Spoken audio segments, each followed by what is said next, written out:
We're here again with the Leijeigh podcast, the second edition, and we have in front of us none other than Leijeigh. Leijeigh, interesting weekend. We know that the rain did hamper some games. It did postpone Don Beholden game, but you were here at Stadium East today. Let us start with the last match. It was a thriller, Cavaliers versus Portmore. It's not what we usually expect from the two teams. I expected more of a defensive game. I think tactically it was very interesting as well. Portmore, they're a much different team than what we would have seen in the playoffs. They have a striker now, for one.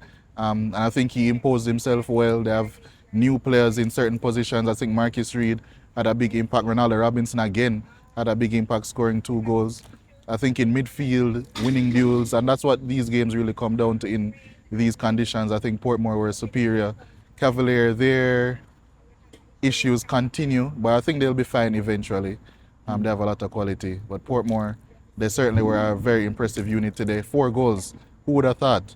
But yeah, they got it done, and Portmore in a good position. I think they just will be building from strength to strength, and they'll continue being one of the best teams in the league. As they say, normally titles, defense wins titles. So hopefully that's the case for the Portmore fans. We'll move on to the earlier game right here as well. Tivoli versus Harborview. We said that Tivoli won 2-1. Well, not right here, sorry. Edward, let's go to Edward Seaga and come back. 2-1, Tivoli versus Harborview. Yeah, I mean, that I didn't really expect the game to go that way, seeing what we saw from Harborview last week. But Tivoli are also a quality team. Nikolai Fuller back in the things from the start. So, it's a good result for Tivoli to move up the table. And Racing, this one last week was a Portmore derby. This one is a little bit closer, so we'll call it a Spanish Town derby. Racing versus Spanish Town Police. You did mention last week that it will be a tall ask for them to stay up in the league. They were pounded with 3 goals at Ferdinita Park. Yeah, Racing just doing what they do, being efficient, scoring goals, and they've just been one of the best teams in the league, and their league position shows that second in the table now. They're doing some good stuff, Racing, and I expect that to continue. As it relates to, we spoke afterwards with the Spanish Town Police coach. He says that he's still suffering from a natural goal scorer. They're creating chances. Do you see any forward in the league that you think would be suitable for Police right now?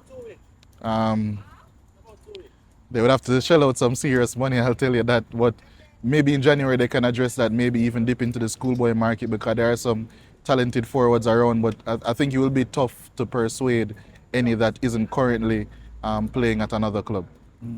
All right, we can look on now straight to Ochi, where Mount Pleasant took down the Chapleton Warriors 3-1. The Chapleton went up 1-0 in the early part of the game in the opening 20 minutes, but Mobe scored 3 goals on the bounce and it was not answered. Yeah, Mount Pleasant, we expected a victory. They needed a victory because they need more points. They haven't had the best start to the season, and they executed. They started 2 youngsters in Owen Jump and Claver Nugent. Claver Nugent actually scored in the game. And, they needed these 3 points, as I said, because they haven't had the best start to the JPL season. It's important for them to keep this season afloat while they're playing elsewhere. So, yeah, Mount Pleasant, good 3 points for them. As you say, play elsewhere, do you think that hampered them in the JPL? It shouldn't have, because they've basically had 2 squads playing in the 2 competitions.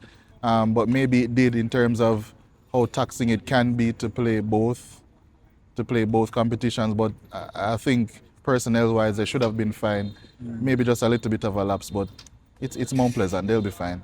And as it relates to Chapleton, you did mention last week that you think that they will stay up in the league, but top 6 might be too much for them. They went up today, but they couldn't hold out, and Mount Pleasant went on to score 3 goals. Do you think that what you're saying is basically what summed up what will happen for them for the season? Not necessarily. I think that they'll be very competitive in many games. It's just very difficult to go to Mount Pleasant, especially under tough conditions. I think Chapleton will be perfectly fine, to be honest. Maybe even make a little playoff push, but I think all in all, mid-table comfortably will be for them. All right, so we'll go on now straight to St. Elizabeth. where Waterhouse visited Treasure Beach. 0-0 the game ended. What do you make out of both of those sides right now? Yeah, Treasure Beach are very difficult to beat at Treasure Beach at Stets. They continue that today. Waterhouse still struggling at times, I think, to break down certain teams that continued today. So I think a 0-0 draw would have went in a similar vein to what we would have expected. All right, we're coming back now because we'd finish all of the rest of the games. So we're back here now where Malian took on Mobe. Mobe traveled all the way, as the name suggests, from Montego Bay. Come right here to Stadium East to take on Malian. Malian lost 2-0. What do you make out of the overall game? It could have been 5 or 6, honestly. I think that Mobe once again showed that they are the best team in the league. They created a lot of chances. They really look like a very lethal unit. And a player I would like to say, you know, of course there's a lot of praise around Nikhil Ellis, rightfully so, as a number 10 in this league. But Dwight Merrick has been putting in some sterling performances as well. And I think on form, he has a right to say that he's been the best player in the league this season. 5 goals and 5 assists, 10 goal contributions in 8 games. Yeah, he's really playing some serious stuff. Jordan Fletcher with 2 more goals. This Mobe team is serious. They're a contender, and they will be in and around it when the season ends. So another great win for them. We want to make a small comparison comparing last year how Mobe started to how Xavier Gilbert team right now started. It's similar right now. Do you think that Mobe have gotten back the coach that they would want? Because person was looking at last year departure of, not sure the name right now. Zapata, Rodolfo Zapata. Zapata, yes, sorry. Coach Zapata. And then they brought in the other coach coming in. They saw it as a stopgap. Do you think Xavier Gilbert right now suits Mobe United? Yeah, he does, especially the squad that he has built. And yeah, he's just one of the best coaches in the island, and he's proven that with a very talented squad. So yeah, Mobe are a serious team. Trust me. And overall, now we want to just touch on the match coming up, and probably you can talk us a little bit about the Curaçao match, what you make out of it quickly. I would need another half an hour for that. Yeah, well, we need a lot of talking. Jamaica, despite the victories, even if you analyze the Trinidad game where we should have conceded 3 or 4 goals, didn't. People tend to look at the results only and think that Jamaica are playing well. They haven't been playing well for a really long time. They're just more talented than most teams. We're not necessarily currently more talented than Curaçao, and that played out. Weren't intense enough, didn't win any duels.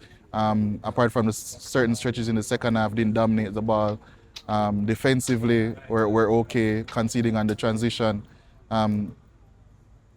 They'll be fine. I think Jamaica will still make the World Cup, but I'm not very enthused about our chances, generally speaking. But I think they'll get out of the group still.